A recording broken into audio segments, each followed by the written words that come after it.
Welcome to the Deep Dive. We've got quite a collection of sources today, haven't we? UN Security Council reports, some pretty intense military analysis, and news on nuclear arms talks. Yeah, it's a lot. It really shows global tensions kind of hitting a peak. We're looking at airspace violations, potential military buildups, and this surprising nuclear treaty offer. Right.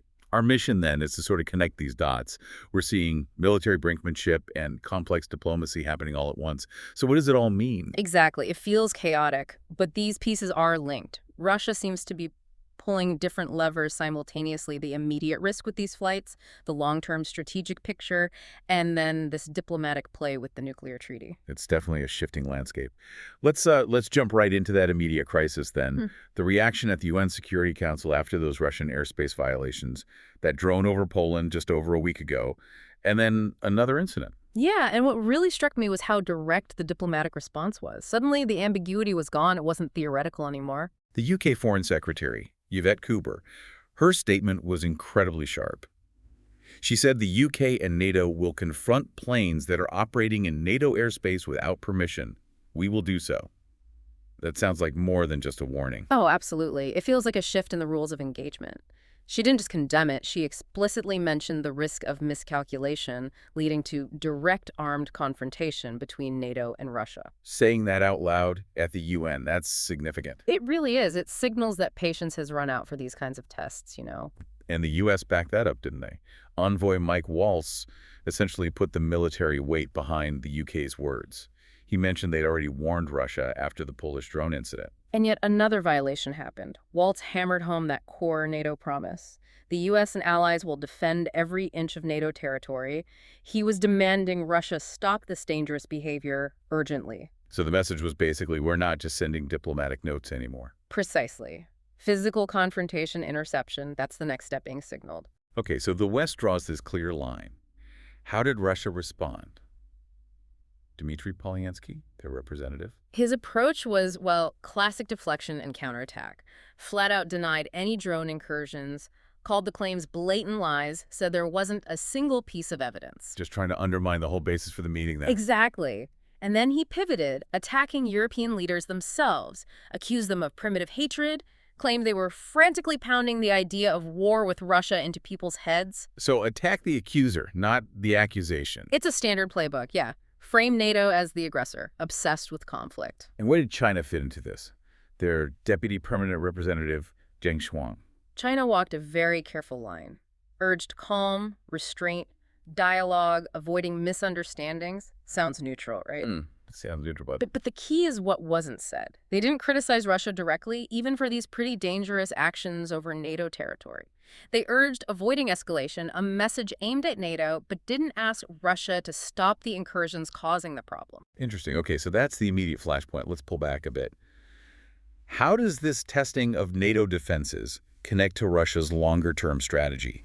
If they're risking direct confrontation, what's the bigger picture? This is where the analysis from the Institute for the Study of War, the ISW, comes in. They've been looking closely at Russia's manpower figures, and the scale of recruitment is, well, it's huge. We have some specific numbers here from an insider source.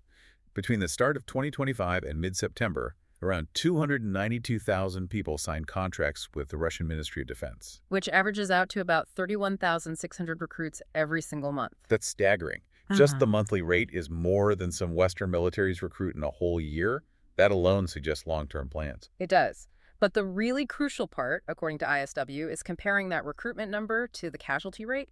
For the first half of 2025, roughly January to July, Russia was reportedly losing somewhere between 32,000 and 48,000 troops per month. So they were losing more than they were recruiting. Consistently, yes. They were basically treading water, maybe even shrinking slightly in terms of overall force size, despite the high recruitment. But then things changed. Dramatically. In August, reported casualties dropped to around 29,000, and then in the first half of September down to about 13,000.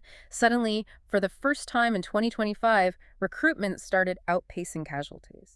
So they start generating a surplus of manpower. Exactly. And ISW calls this surplus the foundation for a strategic reserve. And the implication of having this reserve. Well, ISW presents two main possibilities. Either Russia plans to use this reserve to significantly escalate offensive operations in Ukraine soon, Okay. or, and this is the more alarming interpretation, they're building this reserve as part of wider preparations for a potential future conflict with NATO. Okay, now we should mention for you listening, ISW has sometimes been described as hawkish, Mm-hmm. and they do receive funding from U.S. military contractors. That's important context, right? So is concluding preparation for war with NATO the only way to read that data? Or maybe the most aggressive way? That's a really important point, and yes, it's the most aggressive interpretation. We need that critical lens. But even if you set aside the direct NATO conflict conclusion, the numbers themselves still point to something significant. Vicious. It shows Russia is committing structurally to a long, grinding war strategy. Just being able to form this reserve means they believe they can sustain current operations and build up forces for future pushes. That capacity itself is a major factor, whether those troops are ultimately aimed at Ukraine or potentially elsewhere. Right, that makes sense. The sheer scale and the ability to generate reserves point to a long-term commitment, regardless of the ultimate target. Okay, so if they're building up forces like this, why the sudden diplomatic move on the nuclear front? Putin's offer on New START. It's a fascinating pivot, isn't it? Moving from demonstrating military capability to this kind of diplomatic leverage. The offer on the New START treaty is quite a clever political maneuver. He's proposed extending it, the new Strategic Arms Reduction Treaty, by just 1 year. But the catch is, the offer is conditional on Donald Trump agreeing to do the same if he wins the U.S. election. Yes, he's essentially bypassing the current U.S. administration and playing directly into the U.S. political calendar. It's shrewd timing. Remember, New START is the last major arms control treaty between the U.S. and Russia. It kept strategic nuclear warheads and things like ICBMs, submarine-launched missiles, bombers, big stuff. Exactly. And it's set to expire on February 5th, 2026. Which means a decision on extension needs to happen very soon after the next U.S. president takes office. The timing is tight. Very tight. And Pavel Podvig, who's an expert on this stuff, thinks Trump is actually quite likely to respond positively. A 1-year extension looks like an easy, quick win. But Podvig also says this puts the U.S. in an interesting spot. Why? What's the complication? It comes down to this concept gaining traction in Washington called two peers. Two peers. Okay, let's dig into that. What does that mean for arms control? It reflects a growing view in the U.S. that they need a nuclear arsenal big enough to deter two major nuclear powers at the same time, meaning Russia and China. Because China is rapidly building up its nuclear forces, and New START doesn't include China at all. Ah, I see the bind. If the U.S. agrees to a 1-year extension with Russia, they lock in current limits, maintaining some stability there. Right. But it also ties their hands if they want to start building up their own arsenal to counter China's growth, because increasing numbers would break the extended treaty with Russia. Precisely. Putin's offer locks Russia's cap in place for another year, maybe gives Trump a quick political win, but it actually makes the U.S.'s long-term strategic problem, how to handle both Russia and a rising China, even trickier. Wow. Okay, so we've got the immediate military risk, this long-term buildup, and now this really tactical nuclear diplomacy. It's quite a mix. Let's touch on one last area that shows the practical pressure, Russia's civilian aviation sector. Yeah, this connects the dots back to sanctions and safety concerns. Russia is apparently lobbying hard at the International Civil Aviation Organization, ICAO, asking for sanctions relief. ICAO sets the global standards for air safety, so why target them specifically? Because sanctions are really biting. Russian airlines fly hundreds of Western jets, mostly Airbus and Boeing, over 700 of them. And they can't easily get spare parts because of the sanctions. They're having to find them through complicated, unofficial channels. Which sounds like a huge safety and logistical nightmare. What's their argument at ICAO? They're calling the sanctions unlawful coercive measures. And their key argument is that getting relief, especially for spare parts, is now critical for flight safety. They're framing it as a direct threat to passenger lives, not just economic pressure. And this lobbying effort comes right after the U.S. actually lifted some sanctions on Belavia, the Belarusian state airline. Moscow must see that as an opening.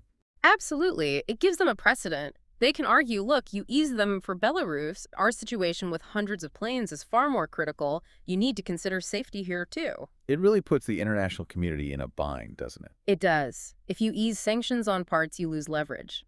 If you don't, and there's a major safety incident involving a Russian airliner, the humanitarian argument against sanctions becomes very powerful. Using safety concerns via ICAO, an organization focused on neutrality and safety, is a very pointed way to apply pressure. It's definitely intentional, making the sanctions hurt not just economically, but potentially in terms of public safety, too. Okay, let's try to pull all these threads together. We started with that immediate danger, the air confrontations. Then we saw evidence of Russia potentially preparing for a much longer conflict with this strategic reserve buildup. And they're using that military posture, it seems, to gain leverage in other areas, like with the New START offer. And at the same time, exploiting the safety side effects of sanctions. It's a multi-front strategy. Yeah, it covers military, diplomatic, and economic angles. The challenge for us, and for you listening, is figuring out the intent. Are the airspace tests and the reserve buildup just tactical pressure points? Maybe to force the New START extension? Or are they, as ISW suggests, even with our caveats about their perspective, actual signs of preparation for something much bigger, a conflict beyond Ukraine? Discerning tactical moves from genuine strategic preparation is key. And that leads us to the final thought for you to consider, looping back to those aviation sanctions. If Russia successfully makes the case that sanctions must be eased for civilian flight safety, what does that reveal? Have they found a humanitarian weak point in the West's economic pressure strategy? What's the real cost of holding on to that sanctions leverage if it carries genuine safety risks? How do you balance deterring conflict with protecting civilian lives? When does that leverage itself become too risky?